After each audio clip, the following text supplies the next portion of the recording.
Good morning, नमस्कार, आदाब, सत श्री अकाल दोस्तों। ये है आपका अपना प्रिय डॉक्टर आदि कश्यप मुंबई से मानुस आपके लिए लेकर आया एक बहुत ही अच्छी कहानी, भावनात्मक कहानी है। एपिसोड नंबर है 2005। कहानी का शीर्षक एक मां का त्याग। शुरुआत करता हूं इस कहानी की कुछ इस प्रकार। एक छोटे से गांव में जहां खेतों की हरियाली और नदियों की लहरें गीत गाती थी, एक मां रहती थी जिसका नाम था सरिता। सरिता एक साधारण औरत थी जिसके पास ना तो धन था और ना ही वैभव, लेकिन उसके पास था एक अनमोल खजाना, उसका बेटा आरव। आरव 7 साल का था, चंचल, होशियार और सपनों से भरा हुआ। सरिता के लिए आरव उसकी दुनिया था, उसका सब कुछ। सरिता एक विधवा थी। पति की मृत्यु के बाद उसने मेहनत मजदूरी करके आरव को पाला। वो दिन रात खेतों में काम करती, दूसरों के घरों में बर्तन मांजती ताकि आरव को अच्छी शिक्षा मिल सके। गांव के स्कूल में आरव सबसे तेज था। उसकी आंखों में सपने थे।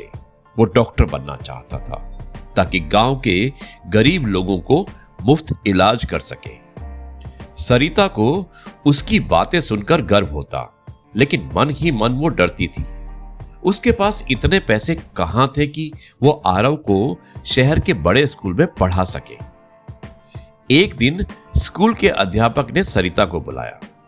सरिता जी, आरव बहुत होशियार है, उसे शहर के एक अच्छे स्कूल में दाखिला मिल सकता है।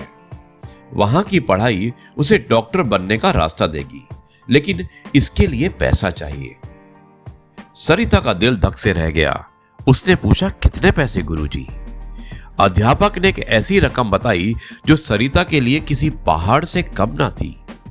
घर लौटकर सरिता रात भर सो ना सकी। उसने अपने पास रखा एकमात्र गहना देखा, वो सोने की चूड़ियां जो उसकी मां ने उसकी शादी में दी थी।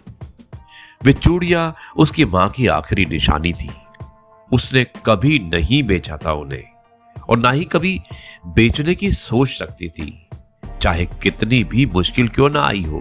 लेकिन अब आरव के सपनों के सामने उसकी अपनी दुनिया और अपनी यादें बहुत छोटी लग रही थी। अगली सुबह सरिता चुपचाप गहनों की दुकान पर चली गई। उसने चूड़ियां दुकानदार को दी और कहा कि इन्हें बेच दो, लेकिन जल्दी। दुकानदार ने चूड़ियां देखी और कहा, यह तो पुराने डिजाइन की है, ज्यादा पैसे नहीं मिलेंगे। सरिता ने आंसुओं को पीते हुए कहा कि जितना मिले दे दो, मेरे बेटे का भविष्य इनसे कहीं कई गुना ज्यादा बड़ा है। उसने पैसे लिए और सीधे स्कूटर जाकर आरव को दाखिला दिलवाया। शहर में आरव का पहला दिन था। वो नई किताबें, नया बैग और नई वर्दी देखकर खुश था। उसने मां से पूछा कि मां, तुमने ये सब कैसे किया? हमारे पास तो इतने पैसे नहीं थे।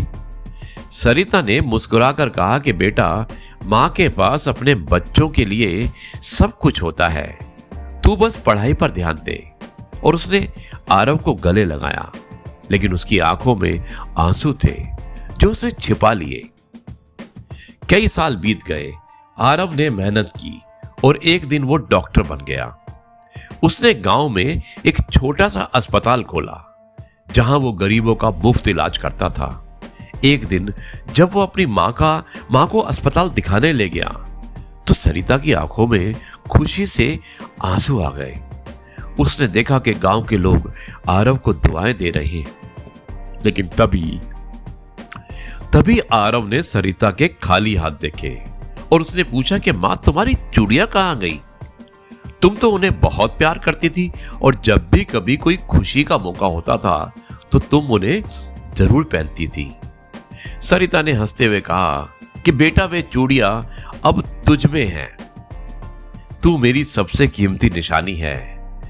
आरव को उस दिन सारी सच्चाई पता चल गई।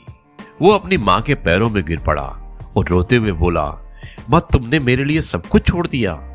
मैं तुम्हें कभी भी वो चूड़ियां नहीं लौटा सकता, लेकिन मैं वादा करता हूं तुम्हें हमेशा खुश रखूंगा। उस दिन से आरव ने अपनी मां को कभी अकेला नहीं छोड़ा। वो हर दिन सरिता के लिए कुछ ना कुछ करता ताकि उसकी मां का चेहरा हमेशा मुस्कुराता रहे। गांव के लोग आज भी सरिता की कहानी सुनाते हैं, एक मां की जिसने अपने बेटे के सपनों के लिए सब कुछ कुर्बान कर दिया, यहां तक कि अपनी सबसे प्यारी सोने की चूड़ियां भी, और एक बेटे की जिसने अपनी मां को उसका गर्व लौटाया। दोस्तों, मां का प्यार और त्याग अनमोल होता है। हमें उनके बलिदानों का सम्मान करना चाहिए और उनकी खुशी के लिए हमेशा प्रयास करना चाहिए।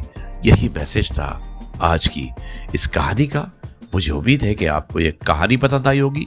अब मैं इस कार्यक्रम को यहीं पर समाप्त करता हूं और कल आपसे एक बार फिर से मुलाकात करूंगा कुछ नई बातों के साथ। तब तक के लिए आपसे कहता हूं जय गुरु जी, शुक्राना गुरु जी।